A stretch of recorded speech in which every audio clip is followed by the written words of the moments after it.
What's up, everybody? Welcome to Jay's Table. We're on our second episode here. Ooh. We are talking about movies that have more than 3 movies, and we're talking about the best of the best here. And we're talking about why. And we're in this conversation due to multiple reasons and how many there are. We are not including movie franchises that are based off of books. So that includes Harry Potter's, Twilight's, all of those movies like that.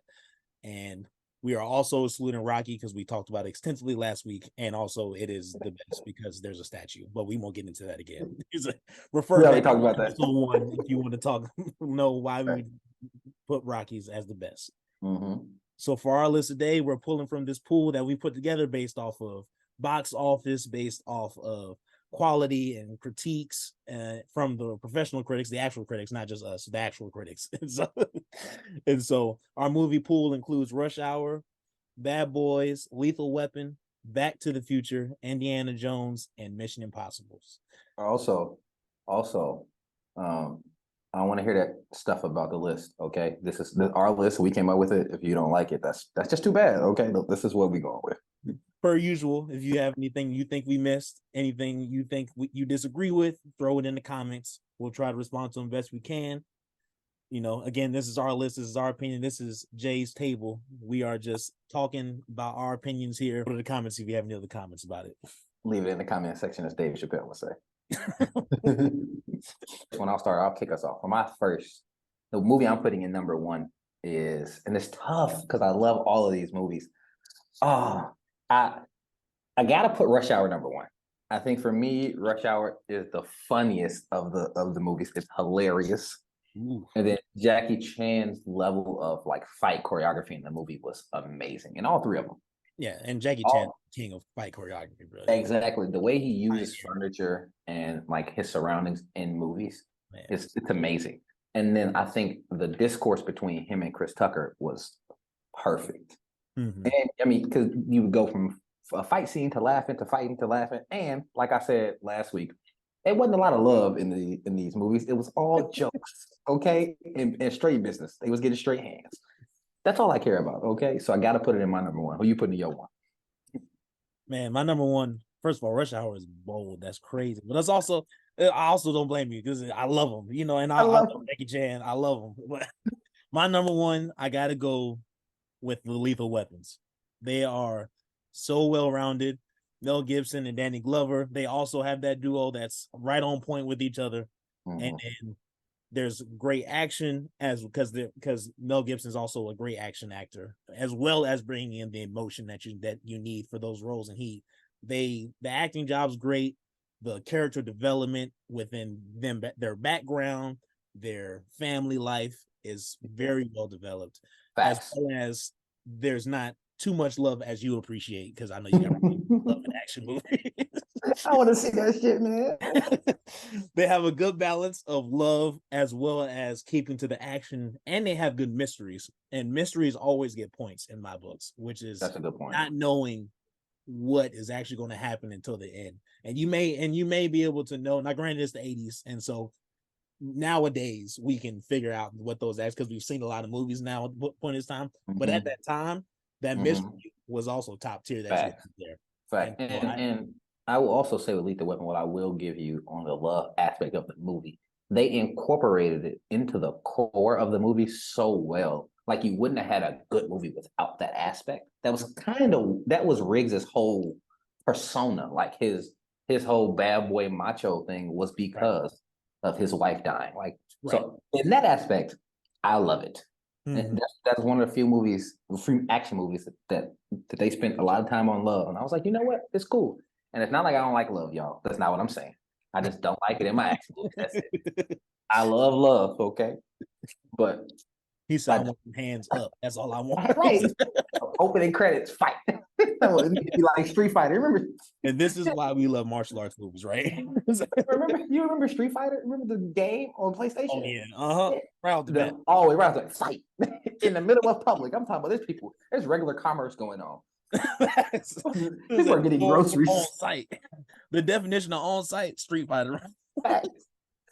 Oh, but the Oh, Lethal Weapons, man, yeah, they're top tier, and they have 4 good movies. Like even the fourth one, which is the worst movie out of the 4, is still like really really good. good. Yeah, Like they do a yeah. great job all the way through. And we know there's already a short list for 3 good movies, but there's an even shorter list for 4 great movies.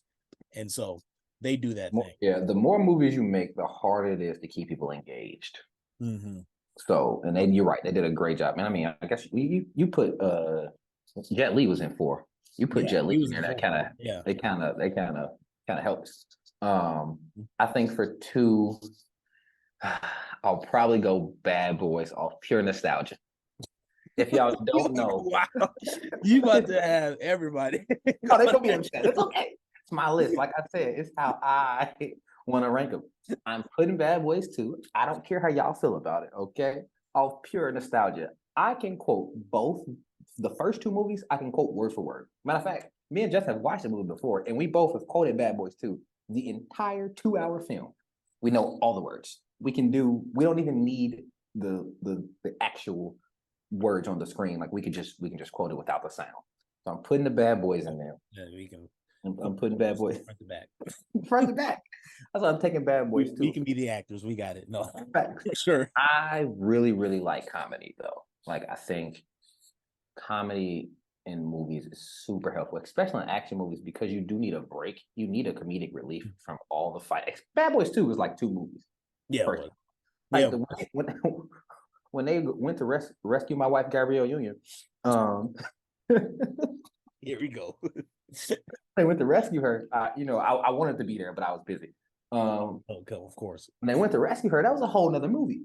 Like they Okay. literally they could have stopped the credits and went to part 2 on that boy.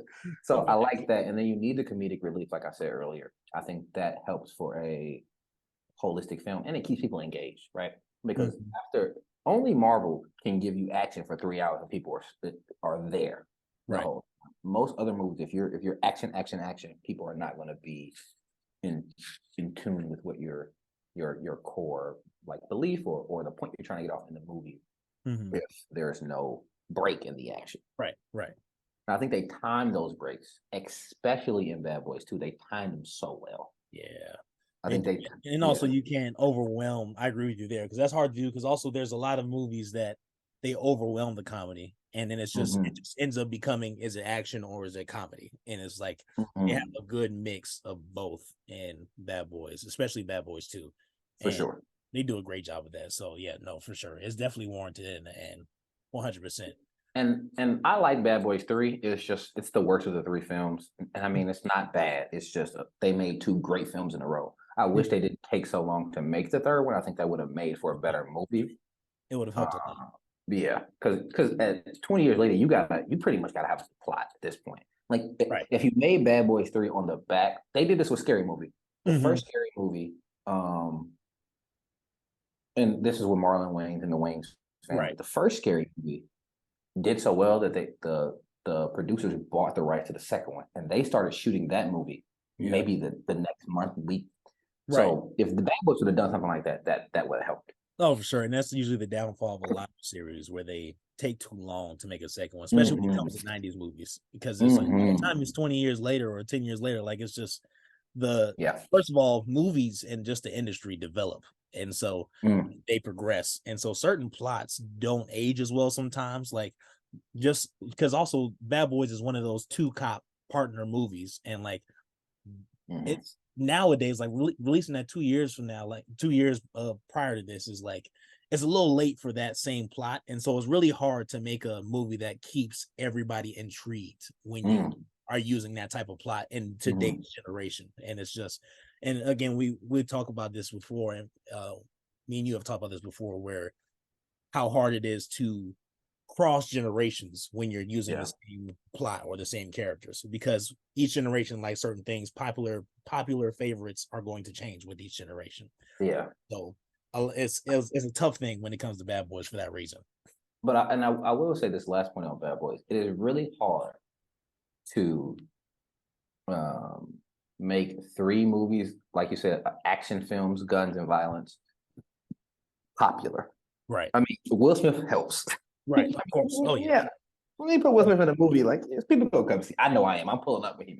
I didn't see Right. After Earth, y'all because it was trash. It looked trash. I won't ever see it. But everything else he did, I was there for. Who you got in your two?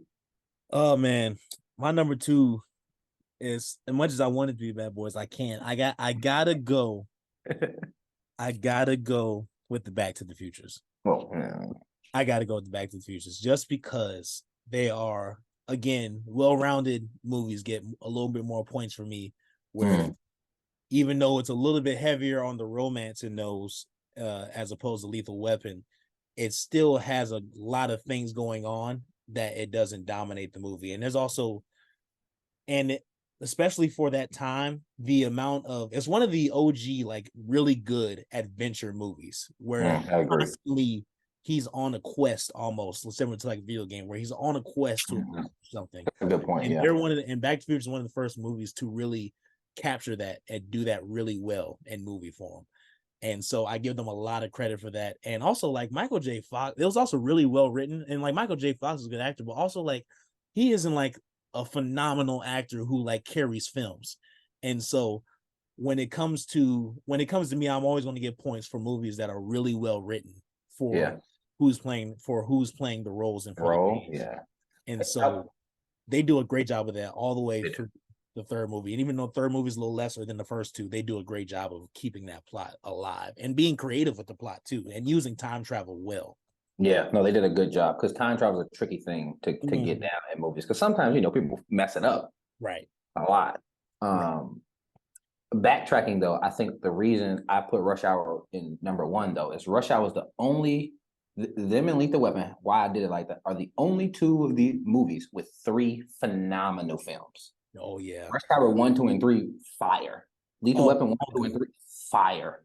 To the point where we're debating, it's honestly hard to decide which one's the best. Exactly. So, and that's why I think you get a nod from me when you can get to that third film and it still be good. Like, and you still have that, like you said, the suspense. Right. You still have the suspense. So no, I agree with you. So that was Back to the Future that was your two? Yep. Two. Okay. All right. Three for me is gonna be Mission Impossible. It's just yeah. I mean, that was gonna be my two. That's my 3 too. Tom Cruise, he started these films in the 90s. We talked about this, y'all. He started these films in the 90s. And what's crazy about these movies, you can tell with each movie the time frame in which they shot them. Yes. By the pixelage of the movie, right? You can tell just how it's shot, the plot. Yep. And they all were phenomenal. And Tom Cruise does his own stunt show. I don't know if y'all know that. But you don't know this by now. He definitely does. Tom Cruise be out here hanging on the side outside of planes, okay? Him and Jackie Chan, the best stunt people in show business ever, bro. So I got to give Tom Cruise, and there's 7 of these movies, I think. Yeah, it was. Yeah, 6. It might be 7. Might be coming. 7's coming, I think. Yeah. My point exactly, and all 6 of them fire. I know we only talking about 3, but it takes a certain level of writability, right? Yep. It takes a certain level of consistency. You don't see people doing movies this many, right?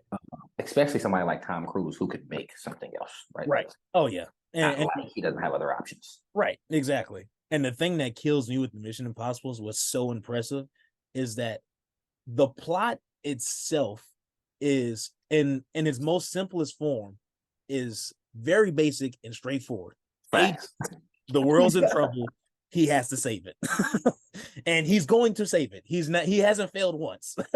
He's impossible for a reason.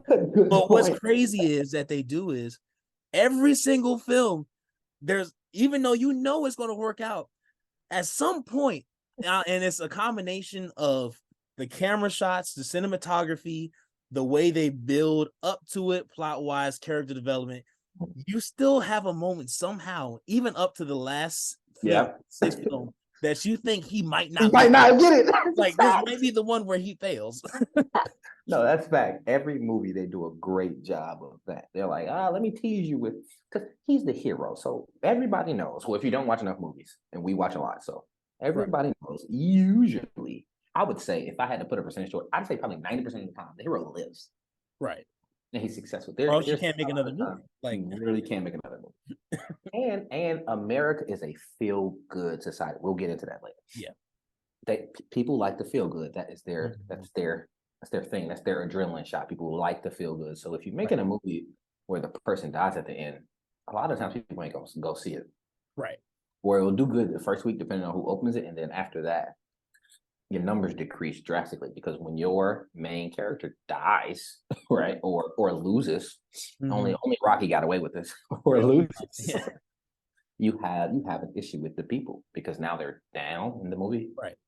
I would love to have been in the theater when Rocky 1 came out. I would love to have seen how people felt after the movie was over. Right. Because when Rocky came out, like when we saw Rocky, we saw them 1, 2, 3, 4. They had already made probably all 6 of them by the time we were born. Or not by the time we were born, but time we were watching movies. Oh, what was it? 5 of them. They were 5. The only one that was 6. Yeah. Yeah. So people love that. So I think that plays a part. For sure. And also too, and even then, it's even harder when it comes to action films like this, where losing means dying, like dying. Because like sports movies, you can get away with it a little bit because at the end of the day, you got to kind of be realistic that even the best of the best have lost sometimes. Yeah, like, except for Floyd Mayweather, but like, and it's just like, and so it's just when it comes to movies where you literally die if you don't win, like you really can't let him lose. But somehow Mission Impossible. Like even in the last movie, I knew it was crazy in the 6th one because there was at a certain point I was like, he can't die. Like I was like, the movie person in me was like, he can't die. like no. And at the I was like, wait, does he though? Like I was like, and a part of it is that they use so many movies that also you think that they have to stop eventually. At some point, like so maybe he might die because at some like he has because it might be the last movie. He might have said he's done. You know what he is. I feel like he is the Jay-Z of movies in this sense, in the sense that it feels like, at least in the movies, he retires every movie. Yep. He's like, all right, I'm done, and then he's back, and then he's done, and then he's back. I'm like, Jay-Z to retire for rap so many times. I'm like, you know what? Every time he releases an album, I go listen to it. Right, exactly. So they just doing the same thing. So we both got Mission Impossible in our 3. Yep, for sure. Okay, then who's your 4? And then my 4 has got to be Rush Hour's my 4. No, Rush Hour's my 4. Yeah. So I'm probably going to put Indiana Jones in my 4. So Back to the Future will be last for me, but Indiana Jones is in my 4 because I love Temple of Doom so much. That is it, guys. Temple of Doom was so good. I was like, it's just, it made me watch. I started with 3. And then I had to go back and watch the first one and then the second one. And then I watched Temple of Doom again. But Back to the Future did a really good job of kind of like Nicolas Cage did in National Treasures, but they did a better job. You mean Indiana? And yeah. They did a better job developing the character and the situation. Yeah. Right. A lot of movies, they do one of those things. Or they try to do them simultaneously and they don't do a good job. Right. I think Indiana Jones did a really good job of developing Harrison Ford and playing to the situation around him. Right. Yeah. Usually I feel like they develop the character and then they put them in a situation. Right. You know what I'm saying? It felt like he grew with his environment. Right. And then it reached a crescendo at some point, which is why I like Temple of Doom so much. I feel like that was the crescendo it needed. Right. And I love that you compared it to National Treasure because that's a great example of a similar type of plot. But the reason 2 wasn't as good, well, for other reasons, which we get into on another day. But it's just that they didn't develop that that well. Like they only developed his character as far as what was necessary as clues for the treasure. And you're absolutely right with Indiana Jones that they did a great job of keeping everything very developed as the movies went on. Even because Last Crusade is my favorite Indiana Jones because after that time of developing his character, developing the love story and everything, now his father's involved. And it makes a lot of sense. Yeah. Everything kind of makes a lot of sense of why he is the way he is. So that even in by the time you get to the 3rd movie, his character is still being developed. And that's hard to do, to have 2 really good movies and then still not have even fully developed that character and have that availability for the third film, Yeah. which is amazing. And And they I did a think, great job with yeah, that. and I think all of these films do a great job with character development Yeah, yeah. because that's a big part of the movie. You got to get the people to buy in. It's like anything else. Right. If we don't buy into the story, then we're not going to watch the movies. Right. And then characters, and I think sometimes people get so involved into the plot twist and the mystery and stuff like that, that they forget at the end of the day, we are watching the characters. Character, And exactly. yes, we love mysteries and stuff like that, but also it's because we also need that emotional connection with that character to be like, we want that person to win because of we like his character. That's an important thing now. That's kind of what Marvel does with like what they did with Thanos. We didn't necessarily like Thanos, but like we understood his mission. They did a good job of developing him without us seeing him, which is next level shit. Yeah. But they did a great job of developing his character. Whereas you had people in the theaters like clapping for Thanos. I remember this. Like, oh, for sure, yeah. Character development in films is so important. I think it's oftentimes overlooked. It's oftentimes where you just kind of throw them in there, right, and you give clues as the movie go on, instead of taking the time to develop them, kind of like the Rocket did. Right. Taking the time, they took the time to develop the character, and then they made great movies off of that. I think that puts us in a really good spot when we're talking about what good films are, and then how they kind of can carry on. Also, it is important for y'all to know that this is not a ranking of which movies are the best movies ever, because then we would have a different conversation. It's our favorite movies. Our favorites, yes. Yes. I don't need y'all to get confused. Right. I don't care either way about what y'all think about it. Just let you know. Just want to reiterate that so y'all don't feel like, I just want y'all to know. Oh my goodness. Oh, that's so funny. Yeah. And so following that, I think my number 5, we're at our 5. So yeah, I'd say my number 5 then goes to Bad Boys, and which actually puts Indiana Jones 6. But also though, the Bad Boys is a lot of nostalgia. But then also it's why it's so high for me. Right. but also too, again, as we talked about earlier with Bad Boys, the balance of comedy and action as well as so good. And they have another thing for me is the villains. Villains are always a big part of my films. I don't like many action films that don't have a great villain. It's the same reason I love Mission Impossible, same reason I love the Lethal Weapons, same reason I love Rush Hours. Like, you have to have a good villain in order to really intrigue me. And Bad Boys does a better job than that. Better job than Indiana Jones at that. And part of the reason is because Indiana Jones is searching for treasure, but also the foe, he's easy to forget. I honestly don't even remember their faces. Me either. I was about to say I can't remember. But like Bad Boys, both of those, the first 2 movies, the villains are so memorable, and even 3, the villains. And it's for multiple reasons in 3, but 1 and 2, we remember Johnny Tapio. We remember the Russian dude in the first one. They're really good villains as well, and they acted their parts really well, and their character was developed well as well. You always need a good antagonist. It's kind of what makes a film. You always need somebody that's pushing the envelope on the other side, right? And that's why Heath Ledger's Joker is one of the most iconic roles. I agree. That makes the Joker the Joker. Like, and the fact that Batman won't kill him, but we'll get into that another day. that annoys me, guys. I don't know. I'm just saying the Joker's living. Oh my god. I agree, but anyway, oh my goodness. But then I think my 6 I have Back to the Future, but not because I don't like Back to the Future. I love the movies. And I love the plot development of the film. I thought they did a really, really good job writing this movie. Yeah. I think the first Back to the Future, they did an excellent job writing that movie. Back to the Future is probably the best written movie on this list. If we're talking about character development. Yeah, exactly. We're talking about character development, and we're talking about we talked about this a little earlier, doing time travel well. Right, yes. Kind of incorporating those things that are not real life. I don't care what y'all say. Obviously, time travel is not real. Right. I don't think I need to explain that, You never know. but you never know. Earth Exactly. is still flat to some people, so you never. My point. That is my point. So they did. That's why I put it in air quotes. They did a really good job of developing the film.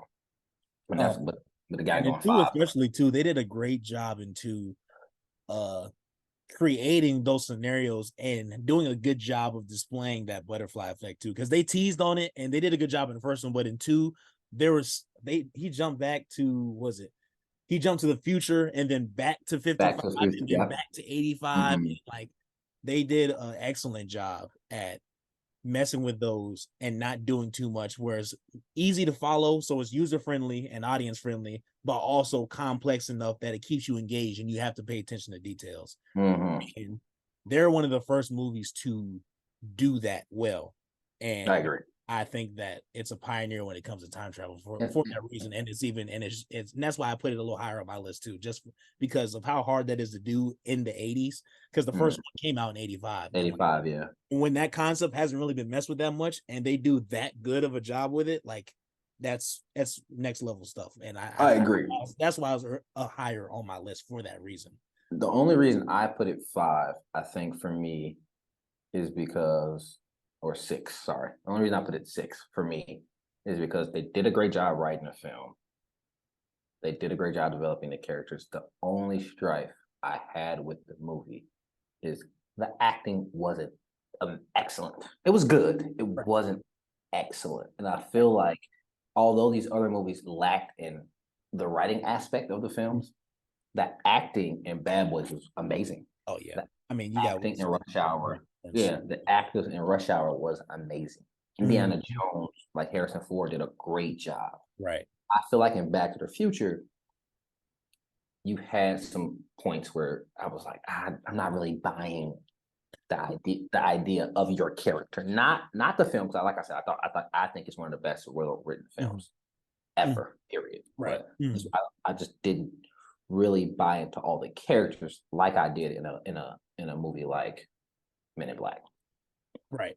Right. Where you bought into Boris the Animal. Right. That's like also, you really felt that. You know what I'm saying? Yeah. So that made me feel like I gotta dock it a bit. And I mean, I know we split hairs, but that's kind of what this is about. Yeah, exactly.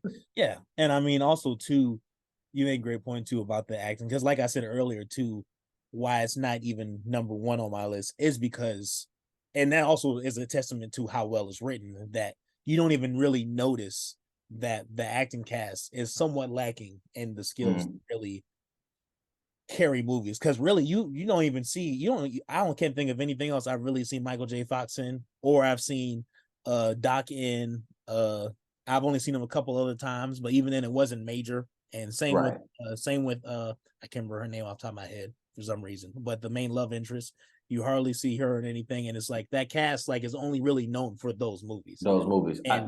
And and that just also a testament to how well written it is too. The fact I also will say that fact. Yeah, I agree. I also will say, last point on this, I also will say that Michael J. Fox, although we don't see him in a lot of things, I think he is akin to like Johnny Depp. Where not obviously it's not to the level that Johnny Depp is, but like he's kind of a chameleon, right? He kind of disappears into the films, and that is not always a good thing, right? Because nobody's going to come see it if you're opening it if you disappear, right? Some movies require it, but also not every camera. If you want to be a movie star, right? If you want to be a movie star, like Johnny Depp's probably one of the only ones who can do that and still be a movie star, only because he does it so well, and the film and the couple of the roles that he has were openers. Roles like Jack Sparrow, like Sweeney Todd, like what was it, Charlie and Chocolate Factory. Charlie and Chocolate Factory. He was in his bag. Do you hear me? Right. Exactly. He was in his bag. But it's like the only reason he gets away with it is because those characters are written to be stars. And he still is blending in like he does phenomenally better than most. But because those characters themselves are star characters, he still gets that notoriety of being a movie star. Because Johnny Depp, I would put him in my top 10, but his movies that he's opened, they don't put him there. His numbers don't reflect his acting skills because he's such a good, which is crazy. You can be so good at something that that it's bad. Right. Like, Exactly. like he can't help that he's a chameleon. That's what they taught him. That's what he Right. learned to do. Right. It's in the book. Like it's in the text. This is what we were supposed to do. Like, well, how you gonna penalize me for that? Don't penalize me for being good at what you told me to be good at. Right. So, yeah, but yeah, so that's our list, y'all. Like Justin said, y'all could leave it in the comment section if you like, if you disagree, if you think we missed a movie, which we're sure we did. We didn't talk about a host of other movies with good threes, like Men in Black. We didn't. Some movies we just like didn't Men in cover. Black, like Pirates of the Caribbean. We Pirates didn't of the Caribbean, for certain reasons, and it was just. But these are our favorites, and it's just what we prioritize based off of what we discussed today. So, if there's movies you think, give us your list in the comments. If there's movies you think that we're tripping on or tweaking on, let us know in the comments, and we'll try to get back to those as soon as we can. And get what we see. We love to have those debates in the comment sections. If you guys want to debate it amongst yourself in the comment section, please do that as well. That's also there. Good point. Good point. Well, that's another episode for us, y'all. We'll see y'all next week. Wednesday, we'll be posting every Wednesday the episodes from the week. So we'll see y'all next week. We'll be talking about football because football season's here, baby. Football season's here, so we'll be transitioning to that, and so get into a little something different. So tune in. For sure. All right, y'all. Peace. Peace.